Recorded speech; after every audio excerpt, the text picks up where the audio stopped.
Forward to it. A subcontractor has uncovered new issues at Woodbury County's new law enforcement center project. This as the Law Enforcement Center Authority, which oversees the project, tries to avoid yet another delay. The subcontractor here, C.W. Suter, discovered more fire dampers were not drawn and installed as required. KTIV's Matt Hoffman is following this story for months now, and this has been described as the largest publicly funded project in the county's history. Matt, in the past, we've reported that there have been issues with those fire dampers. They weren't in the original plans, there weren't enough of them, and now we realize that the ones they do have, they're not all installed.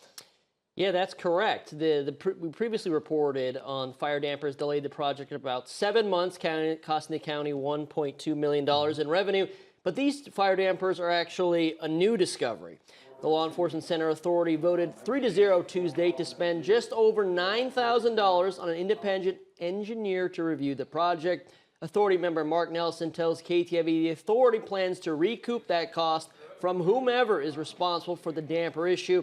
At Tuesday's meeting, Kevin Rost, an architect from Goldberg Group Architects, said the issue was missed by an inspector and engineers employed by that architect. We've rejected their initial ask as to what it's going to cost to do that. We think it's much lower, and that'll be an update at a further meeting. But for the time being, we're going to continue to work on getting those installed and keep moving the project along.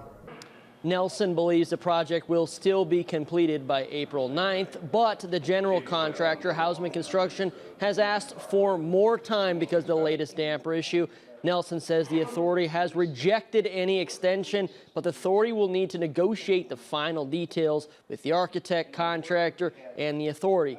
But still, he's encouraged by the progress that's been made at the site, even with these damper issues. We do not want to delay the opening of this one bit. We want it to be on time. We want to get prisons in there. We want to get that revenue coming and ultimately stop the damages to Woodbury County.